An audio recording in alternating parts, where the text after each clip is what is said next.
Oh, there's a fly in here now. I would almost say it's like legendary at this point. Like every team building exercise. Team building. That's right. But a snowmobile doesn't have that luxury. When are you gonna go get your massage? Let him stand on you back there. Come on.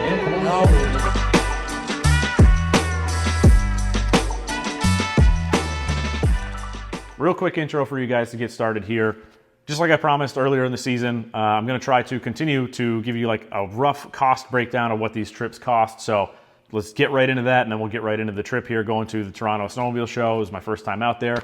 Pretty cool little trip. I got a couple good interviews in here. I didn't do a ton. I just kind of, experienced the show and talked to some people and met a lot of you guys that follow the channel and stuff. Really fun trip overall. So hopefully you enjoy, following along with that and checking out the couple interviews that we did. But let's just get right into this little price breakdown. Hotel was $310 for the 2 nights. Fuel was about $150 Canadian, so 107-ish US. That was split, on the way out with Lenn Johnson and then on the way back with Pat. So that's how that goes. I actually think I owe Pat fuel. I think he paid that one and then I owe him some cash. But either way, this is roughly what the fuel was. A couple bucks for tolls. I didn't count that in here. Food and drinks and stuff all in was around $350. So that brought the total for the trip in terms of expenses to get out there and back. It was around $660, give or take, something like that. So that's US. So Canadian, not exactly sure what that would have been. But yeah, I'm not good at that conversion right off the top of my head. But yeah, about $660 to get out there and back and go experience this trip. So without any more rambling, let's get into it.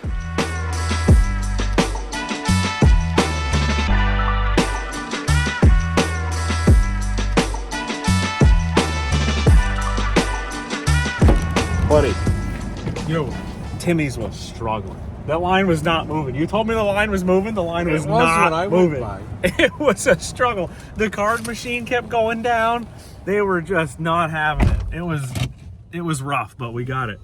Either way, we're on the road. We are headed to the Toronto Snow Show. We're probably, what, a third of the way there, maybe? Something like that. Let's see. Yeah, pull up your friend on Waze there. Yeah, my friend. Boop.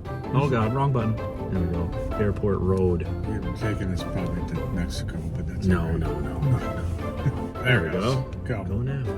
Oh, 225 to the next exit. That's gonna be So 1. It was said we were gonna be there like 1:45 before the stop. We're a little over a third of the way there, right? No, we're about a third. when we get halfway, we'll stop and you can drive. Sure. I mean, something makes sense. I mean, I've never been here, so I need help. Yeah, we're trying to figure it out. All right, we almost had a little issue in there. The little auto screen robot ordering thingies, all messed up, terrible. I hate robots like that. Just give me a person I can talk to. We're back. We got through the A&W debacle, and now we've got like, what, 2 hours? Offline? Well, Offline? I don't have service. That's why. Once we get going, We can't be offline, that's not good. So What's up? you know what today is? Friday? Right? Yeah. What else is it? It's not your birthday, is it? No, it's one day closer to snow. Yup, great.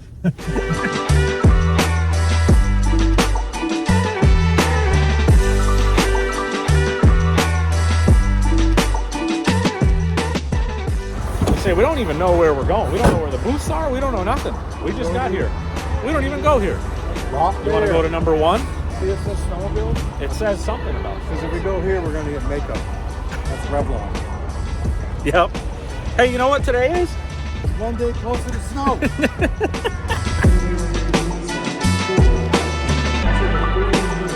Where's this guy going? In the show, a little overwhelmed. It's indoors. It's kind of big. There's a lot of shit going on. I'm going to go try and find Will, see what's going on with him, and then we'll go from there.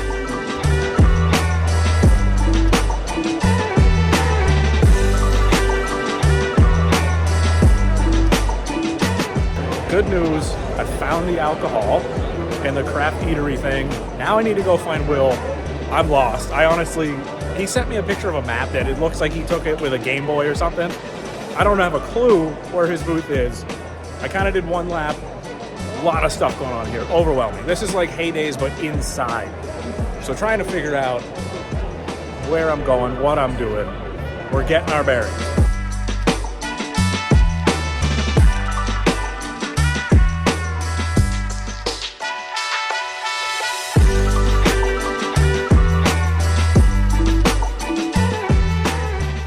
Gonna get you. I was gonna bust you while you were taking pictures, dude. What? I was gonna say there's nothing left.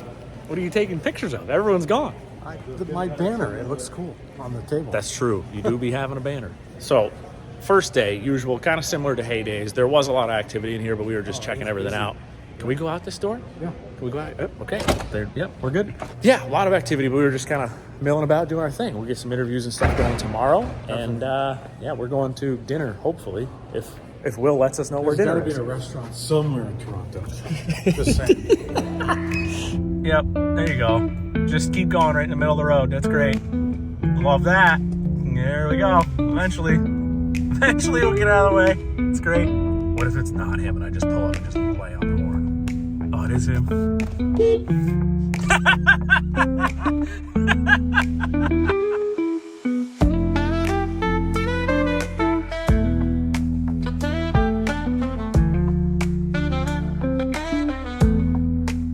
This guy over here.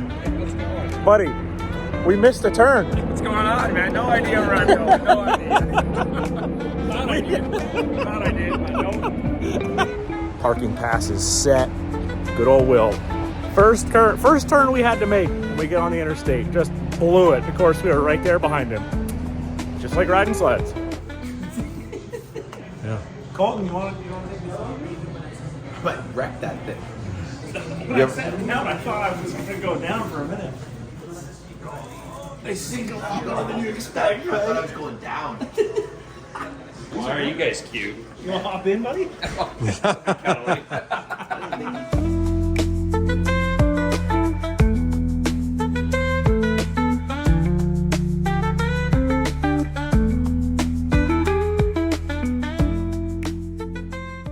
What are we gonna do with these? Burn them. I was gonna that, or I think we're gonna make like those little paper airplanes. Remember those balsa wood little plane kits you used to be able to get? This is actually really funny. Just have a pile of knives. What did you call this? Team building exercise? Team building exercise. That's right. I wonder what Lenn's gonna think of that. You'll like it. Well, if it isn't Patrick's truck. So, Len and I left at like 6 a.m. and Pat was talking about coming all week, but he goes, I'm way too busy with work. I can't make it. I'm just slammed, right? At 3 o'clock on Friday, the guy goes, oh yeah, I'm pretty much done work. I think I'm just going to head out. Buddy, you're cooked. We're already here. You could have went with us. Either way, glad Pat's here. I'm scrambled like my eggs. I forgot my my vendor pass. So I could get to the event, forget the pass, go back to the hotel. No vendor pass in my room. Can't find it anywhere. It's in my bag. It's in one of the best hiding spots possible, but I forgot where that hiding spot was. No big deal. We're here now. Let's get inside. Different door. I had to park in the boonies. Whole big thing. All flustered, but we're here.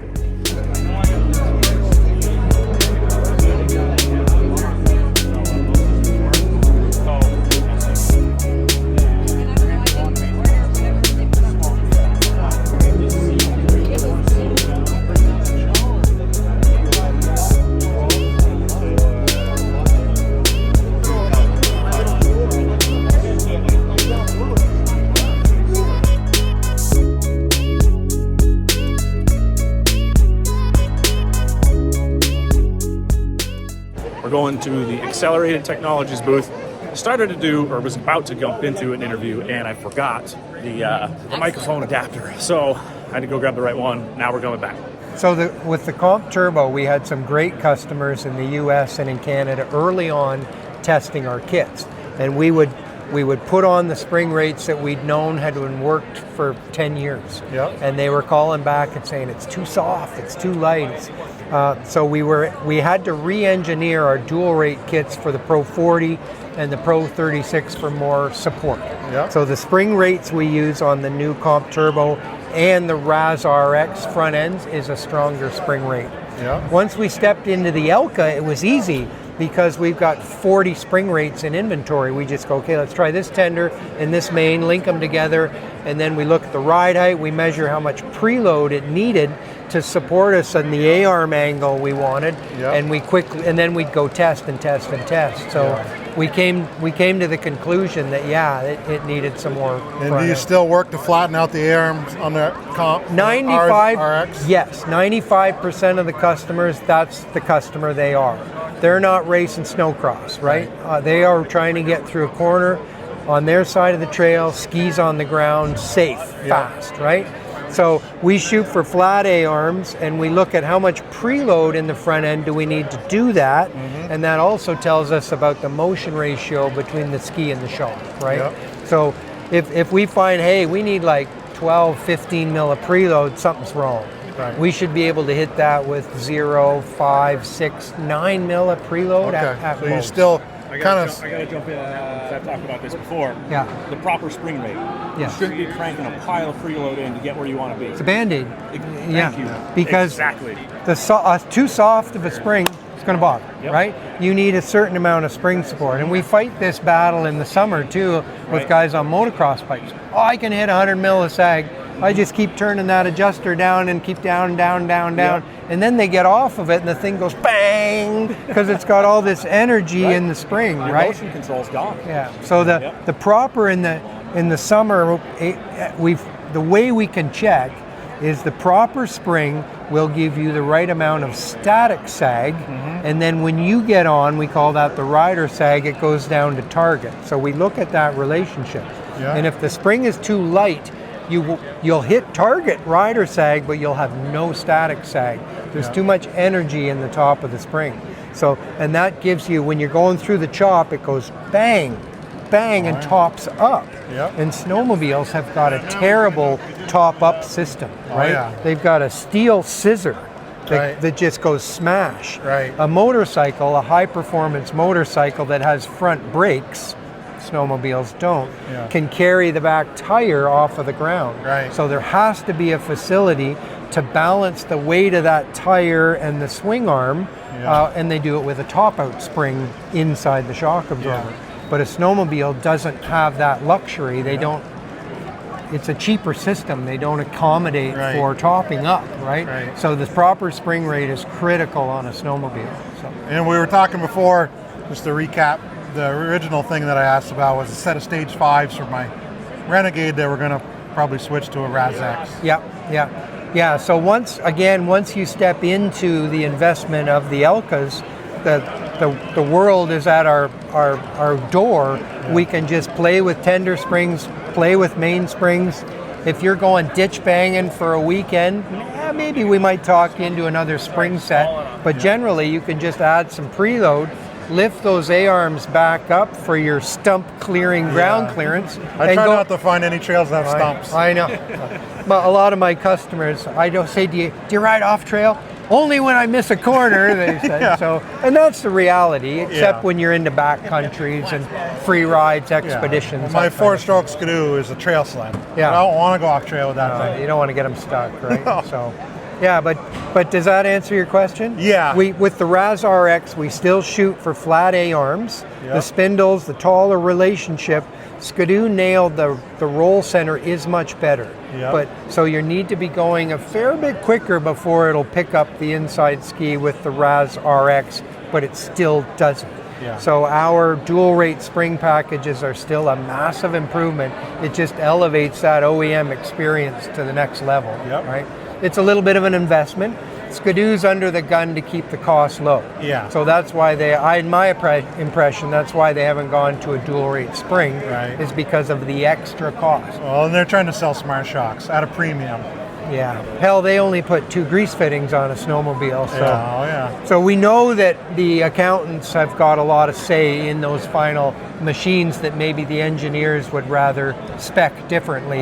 So they're in a tough spot, but hey, they do an amazing job. The marketing department gets involved a little too much.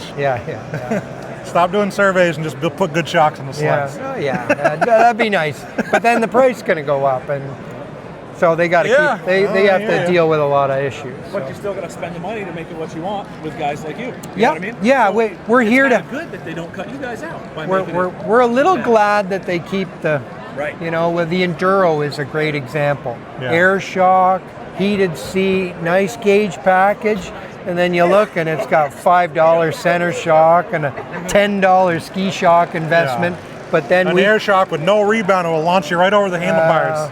Well, yeah, but we good point, because we know that the air shock on position 3, 4, or 5, there's too much energy in that shock. Yeah. So we still encourage the owner to put the right torsion springs in it, so that you don't need to go there with the air shock, and then it works good. Yeah. Because guys will say, "Oh, I don't need torsion springs, got the air shock," Yeah. and then they go to 4, and then ooh, you know yeah. they. So we like to see them say, "Hey, the torsion springs are right so that you can use air setting 1 or 2." Yep. You know, and then if your wife or your partner gets on, or you gear up for the weekend, you've still got the Yeah. adjustability. Yeah, the air shock is really only for when you put too much luggage on. Yeah. If you got 10 gallons of gas in the back, bump the air shock up a little for your trip. But Because the air shock, air as a spring is very, very progressive, Yeah. right? So it's okay fully extended, but when you compress that thing, it wants to explode back out especially again. on a small volume Correct. container, you know. Motocross forks fight that because they still don't have enough volume in an air fork Yeah. to not be really progressive. So, and Fox fought that battle with their floats for years, right? Oh, I had those when they first came out. They were awful. Yeah, that's why the Evol and Evol chambers, to try to give the poor things a bit more volume. But Yeah. its spring is still a steel spring is still, in my opinion, the way to have a nice linear support system, Right. and then make the damper do its work, right? And if you got dual rate, you can change how linear it is even. Yep. But to circle back to the Enduro air shock issue in question, is the torsion spring is linear. Yep. It's 5 degrees, 5 degrees, 5 degrees of preload. Where on the handlebar, when you go from number 1 to 2, and you look at the sag, it's like, wow, that was a big change. And you go to 3 and you go, holy crap, the machine doesn't move. So again, we just educate the owner, use that air shock sparingly, do it with the right torsion springs as your baseline, and then you can play with the air on the trail, right? So yeah, that's why we came up with this little baby here, which allows you to adjust the preload without needing Band-Aids when you smash your knuckles off of the 3D coupler printed? blocks. Yes. Yep. And then we put our half-inch adjuster for the limiter strap. Oh, cool. Oh, for your... We threw that in there too, so you can tune the limiter strap on trail. So another little product that we came up with, super reasonable. Does this include, comes with the limiter strap as well? Well, the limiter strap is $150, $149 Canadian, just like it is. It'll bolt into a Skidoo, an Arctic Cat, a Yamaha, or a Polaris. Anything but a Lynx. It uses a smaller strap. Yeah. And then this, I think we're $50, $54 for that tool, and it's so light. Did you feel that? Oh yeah. Yeah. Carry that pretty easy. Yeah, you can chuck it in your glove box and it won't take your phone out. Right. So, yeah, a little wrench would damage your phone. And the problem is there's so many people that don't agree with putting tools on your belt guard, right? Because that little angled tool, if you don't clip it in good. If you don't clip it in good, then that stuff finds its way into your primary clutch, and it's bad news. So. Oh yeah. I keep my tools in the glove box. Yeah, exactly. You should look at our new tool kits. So. Yeah, those are nice. Yeah, those are actually amazing. They were engineered in Belgium by an adventure rider who's incorporated this little thing. Look, it gives you a speed handle function. For your bodywork fasteners, you just click in here, and you've got Torx right up to Torx 50 in this kit, and Allen keys right up to number 10, plus Phillips and regular screwdrivers. So they just quick change in here, and then you spin that sucker around. It's pretty durable little canvas bag here. It's super durable, and it comes with a lifetime warranty. So if you snap a bit he'll send you a new one. We'll look after a new one. I'm always on the hunt for the better toolkits set up, you know. I've been, I'm gonna be needing one of those. yeah, and look at this clever little thing. To save the weight of a ratchet, he's put this guy into a 13 millimeter ratcheting wrench. Yeah. So then you can take your socket, click it in there, and there's your ratchet. That's awesome. Without the weight of he's doing several functions with kind of each tool, and then it won't pull out until you push the release button. So that thing is super cool. The sockets are what they call MIT, metric, imperial, and Torx, female or male Torx, all in one socket. So this guy here is 13 millimeters, 18 millimeters, and then it gives you the actual equivalent in the imperial socket. Yeah. So if you got a Harley, Arctic Cat, Polaris, or something that's a mix of imperial and metric, the kit's got you covered. Well, him and I and everybody in our group, we all tend to ride. We can't leave our sleds alone. They're all modified. We're always tinkering. So we carry lots of tools with us because we don't want to stop riding. Right. And if you're like me, you might be the more mechanically inclined guy in the group.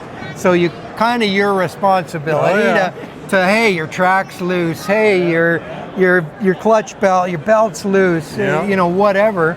There's spark plug sockets. This is the base kit. It's on sale for $299. Yeah.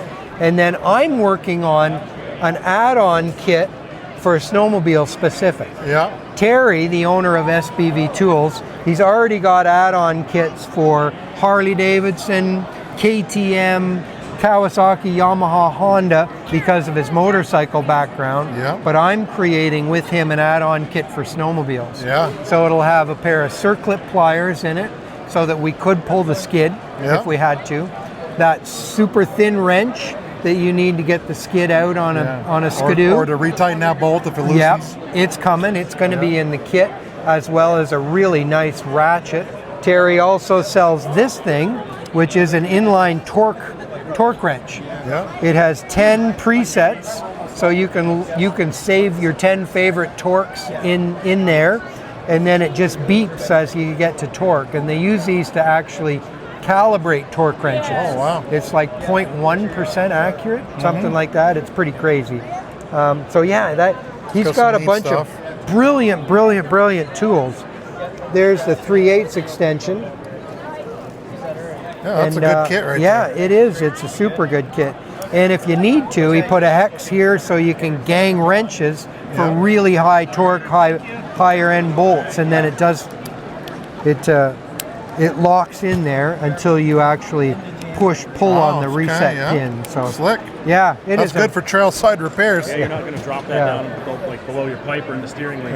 Or in a snowbank. It's funny you say that because the Skidoo kit I'm making with Terry, extension magnet. Yeah. Because we've all fired the exhaust spring into the front of the belly pan. Yeah, you need a spring tool. Yeah. Because I remember one time my buddy at Skidoo had the problem with the O-Decker clamps not clamped all the way, and he lost his radiator hose in the middle of the trail. So we had to take the springs off with a pair of vice grips in the middle of the trail. Yeah. And then we all had to pool our Gatorade to put in his sled so he could get home.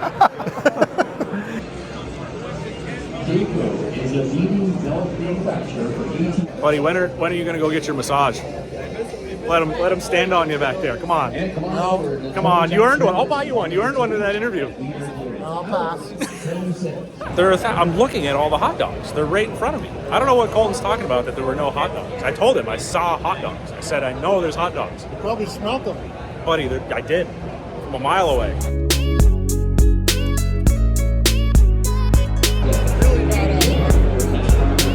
$1,200. Only the best for $1,200. You know that. We'll just eat that belt and just love it.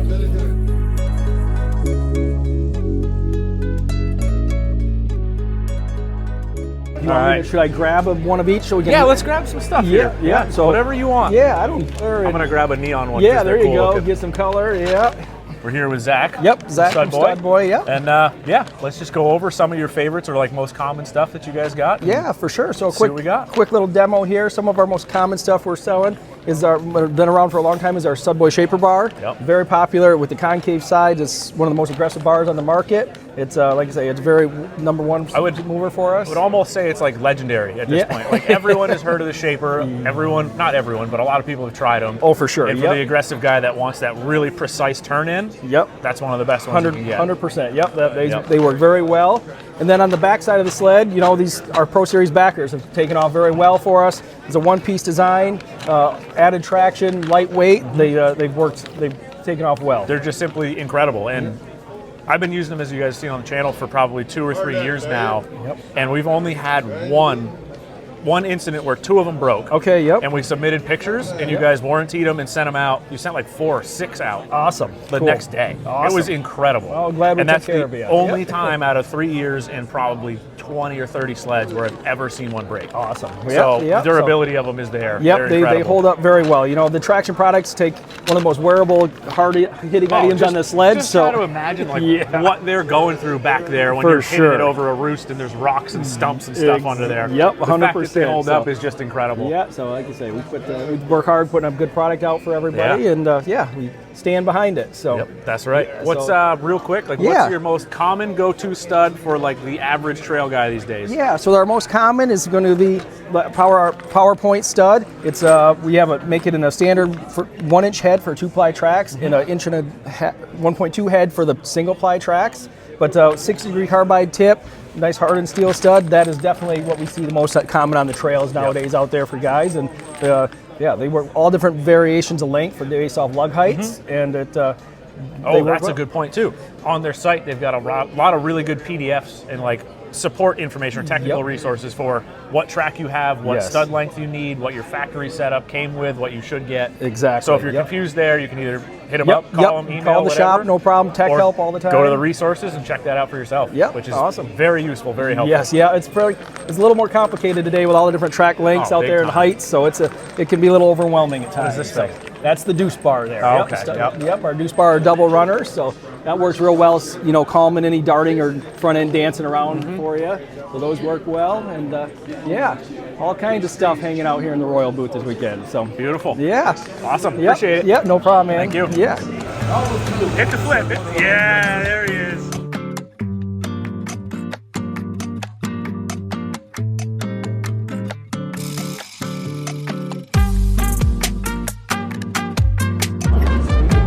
The big miler, why isn't your picture up there? You know?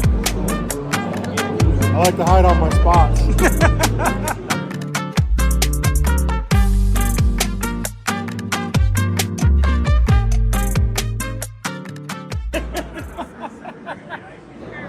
There's a fly in here now.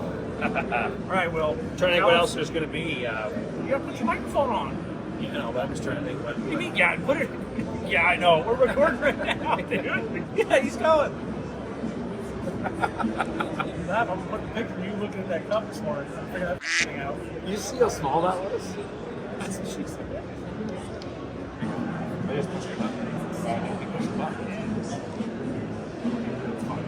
Perfect. You really this all up. Let me see that. We're back in action. All right, let's try this again. I don't think they were even synced up before, so all your tapping was just not going to be there. But the bug is still in this, which is great. So we got Will from Velocity Sled Performance here. This is the wizard behind a lot of stuff I've been preaching on the channel for a while now. Let's go over what you got this year that you're new and excited about, or what is new that you're excited about. Which is, you're doing this because you're developing all this, so it may not be new and exciting to you, but to everyone else, it's going to be pretty new and exciting. So, like, at least we got to cover the Yamaha clutch conversion for the boost setup here. All right, yeah. So Yamaha clutch conversion. This came about. It's been a couple years in the works. Started off with the boost as we were tuning them, getting up on horsepower, under high load situations, race feel, whatnot. We started having a lot of issues with the P22 clutch, holding up, wearing out. Or even guys like me that were running P85s, once we start turning this up, the weight you have to put in them, we are just torching bushings out of those weights. So it would be like 400 miles and the weight bushings were gone, because it just can't handle that much weight. So it had to go somewhere else. Yeah, exactly. The other big thing with the P85 was where it runs along the spider with a movable shiv. We were bananaing out the arms, and you take the bolts out of the cover, and you have to like pry the cover off, so we were scrapping clutches. we went through 3 P85s on asphalt in just a season of testing. So from there we went into some billet clutch stuff. Billet clutches work really good on the secondary, but on the motor we had a lot of issues with cracking. Probably to do with twin cylinder harmonics and whatnot. They seem to work really well on the 4 strokes, but had an issue with them staying together on the 2 strokes. So. The pulses from the 2-stroke are gnarly. Like over time through that dense of a metal or that hard of a metal, it's got to go somewhere. Yeah, for sure. So that got me thinking back, I guess, years back. I worked a lot with Yamaha stuff, and the Yamaha clutch is holding up really, really well. I mean, there's guys doing 6,000-7,000 miles with fairly high-tuned sidewinders. Obviously, sidewinders, we don't have the harmonics, but it's a nice forged clutch. So that's what we're starting off with. We cut a new taper to match the Polaris crank. We cut the shivs. We ripped the clutches totally down, replace any of the bushings we need to. We work with Terry and Tim at Thunder Products for the cover, a nice billet cover with an auto deflector. And then we run their rollers and their weights as well, and spring. And we've come up with a combo that we've tested fairly extensively on the Boost for our trail applications and drag racing. And that really has been a good durability improver, and also gets some nice power to the ground. This clutch is also about a 1/4 inch larger diameter, so it broadens out your shift ratio quite a bit. A little more overdrive, a little more top speed. Yeah, for sure. You can gear your sled roughly about 5 to 7% lower and still maintain that top speed and improve top speed. Yep. So people are going to ask, electric start currently don't have that provision, right? Yes, currently for electric start, you see there's no pinion gear on here, or no ring gear on there, I should say. We are working on that. It's something that's got to go more through. We got to do some more testing with it and whatnot. Do I know for sure if it's coming out yet? No, I don't. I hope that we get it figured out and done, that we will be releasing it in the future. So that's like the biggest negative of the setup, is that for a lot of you guys that love the electric start, you do kind of lose that. But you could go through the work of pulling the motor, pulling all the other stuff, and getting a little bit lighter even yet, because the clutch itself is lighter, correct? Yeah, so this clutch is roughly, depending on the cover and the specs that you're running now, with your P22 or P85, you're going to save between 1 to 1.5 pounds of rotating weight with this clutch. The big thing is the clutch weights. There's quite a bit longer weight travel on this clutch, and it allows you to run, and with the physics of the clutch, the way it's designed, it allows you to run quite a bit less rotating or less fly weight in your weights. So on a typical trail Boost with a mild tune, you'd be running in like an 11 series style weight. You'd be running around 86, 87 grams of primary weight. With this setup here, you'll be running in around that 71 kind of gram range. It's a big difference, you know? So yeah, big difference, more responsive. And then also the tunability is incredible with this clutch. It allows you to change roller sizes very easy without taking the clutch apart. There's a 15.8 mil roller option and a 14.8 mil roller option, so it allows you to adjust the amount of load you have early on in your race, how hard it shifts. Yeah, you have your belt to shiv clearance adjustment to keep that good, and then obviously fully adjustable weights as well. Yep. So people know, do you have an exchange program currently set up for these, right? Yes. So what are the options there for someone who's seeing this and goes, yeah, I need that? So yeah, if you're seeing this, if you're experiencing issues, you want that, we do offer an exchange program. That is, you send us a core, we inspect the core. If it inspects proper and it meets our requirements, we'll build you a new clutch for $11.49 Canadian. That is the program we have on right now. If we... Are you selling any complete, ready-to-go off-the-shelf units for guys that don't have a core? Yeah, we do have that option. Now, that is a limited option. It's not always available. It's not always in stock. That's something you can get on a list for. And when we get enough clutches in stock together that we find offline used, we will tear them apart and build them in batches, and then so you may get lucky if you don't want to find a core or source one. You may get lucky they might have one, or you can wait, or however you want to go about it. It's an option. So that their price point is not set. The reason that's not set is because we have no control of the clutches we're receiving. Yeah. So we don't know the money we got to put into them. Right. I know the first batch that we did for customers, they were $15.49 for no core return. I can see that price in the future going up, and or maybe going down a bit, depending on, like I said, on the clutch, the cores that we get. Right, the availability, the market, if people start buying them up to do this or whatever, it's all going to change. But yeah, that's for sure. the current point. Another thing we do have for guys who are interested in this, if you want to combo it up with some secondary stuff, we have done a bunch of Helix developments for the secondary, for running the stock secondary clutch as well, to kind of make it a complete package, so everything's working in conjunction with each other. Yep. We've been really liking to use the Ultimax XS 811 belt with this clutch. It seems to be working really, really well. Yeah. I'm excited to try it. So I'll have that whole setup on the Boost Assault this year, so it'll be interesting to see how all that goes comparison to P85, P22, and now to this. So I've kind of got all three that I can provide feedback on, so it'll be cool to see the difference. Yeah. Excited for that. Moving on to, we have some intake stuff.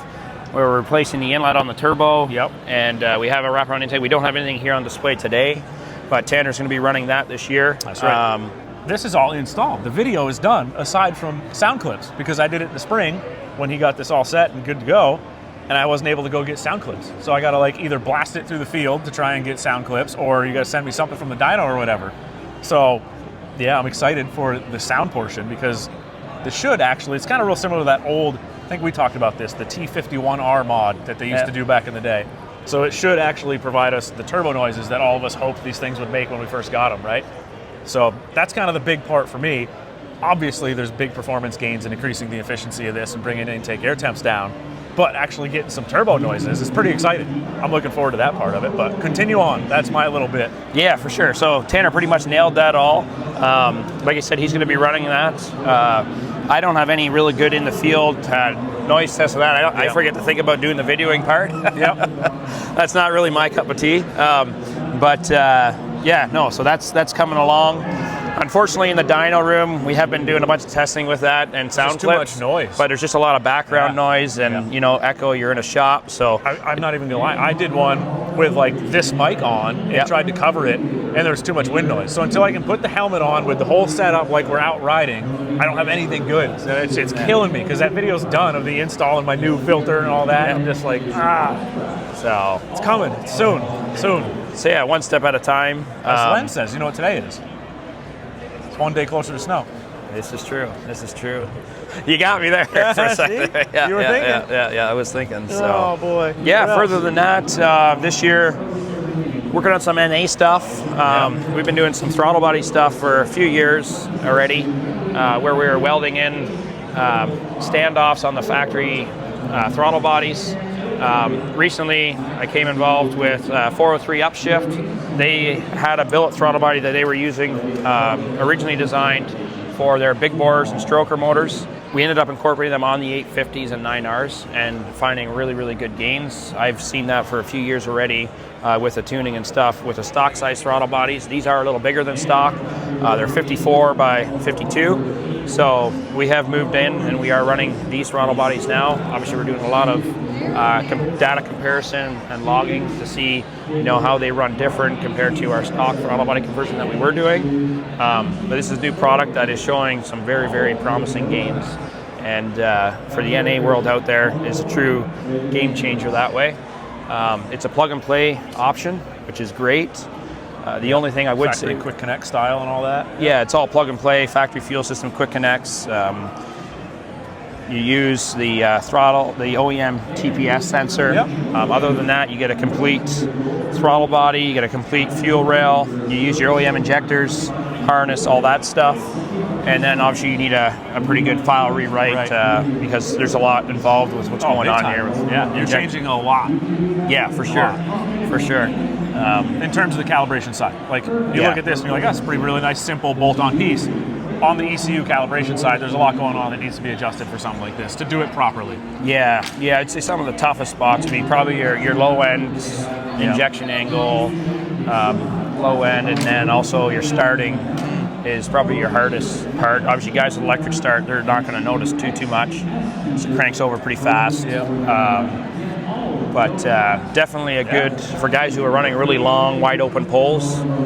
Very, very stable combustion with this setup here, lowering your crankcase temps, lowering your piston temperatures, the bottom of your piston and whatnot. I was just going to say both sides of the piston. Yeah. So huge. For the guys doing like sprint racing up in Alaska, where they're holding it wide open on the Yukon for 20, 30 miles at a time, this here is huge. Oh, or what is that one in Canada? Route 3?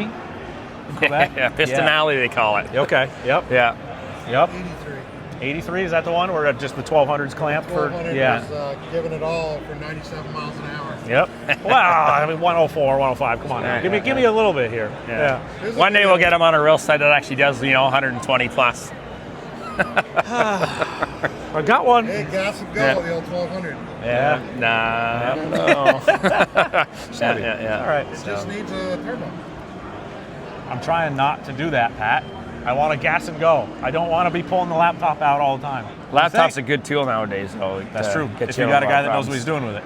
Yeah, well, When you start packing your laptop in your saddlebags. Right. You just say that was a bad thing? I do that stuff all the time. Trust me, I do. Yep. So, I think that about covers it for now, huh? Yeah, I think that's basically got it. Appreciate you coming out to Toronto. Yep. It's been Thanks good for hanging getting me out set again. up with this so I can get in. Yeah, no problem. Beautiful. Things you do in a pinch, right? Put her there. So, all right. You bet. Okay. All right, no fancy outro. I'm just getting ready for dinner here. Day one is pretty much wrapped up. Trying to put my boots on. I'm butchering this. Day one's wrapped up. Time for dinner. Cover some of the fun stuff outside of the show and everything. I'll probably do something else description-wise later tonight or tomorrow morning or whatever. But yeah, that's the majority of the show. So I'm gonna go to dinner and we'll go from there. Oh, the stupid thing never stays on. Why do hotel doors do this? They got this crazy vacuum whoosh, pulls your door thing off.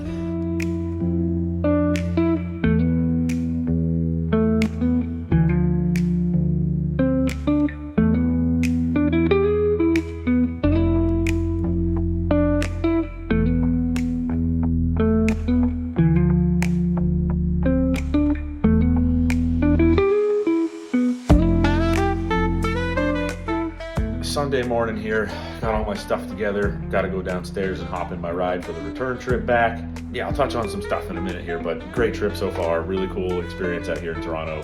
Really cool show. If you can make it out to this one, definitely do it. Got a new ride for our return trip.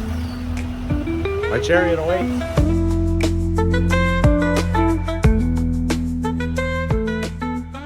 7.5-ish hour return drive all done. Pat just dropped me off here in the shop. I got a bunch of packages and stuff that came in while we were gone, so I'm going through those real quick and inventory that and put it away for tomorrow. Yeah, decent drive on the way back. I ended up riding back with Pat because Lenn wanted to stay all Sunday or most of Sunday and do some more sales and hang out and meet and greet and all that good stuff. So luckily for me, Pat was there and I was able to hop in with him and cruise on back a little bit early so I can start working on knocking out the editing and stuff on this video and just get back and get, back into my normal routine a little bit earlier. So that was good. Whole trip was really, really cool. It was nice to go out and experience a new show that was more industry based, I guess is how I would phrase it. It wasn't the same, like basically big tent selling the same gear over and over and over and over. You had a lot of different individual entrepreneur type businesses on display and cool things that you just hadn't seen before or hadn't ever heard of. And it was just cool. It was different. It was a different atmosphere. It was indoors. Just something, again, different for me and Pat and I guess Lenn, because he hadn't been in a while too, but we got to go experience that again, or he did again, we did for the first time. Either way, cool event. If you can get out to that one next year, definitely recommend it. As always, thanks for watching. We'll catch you next time.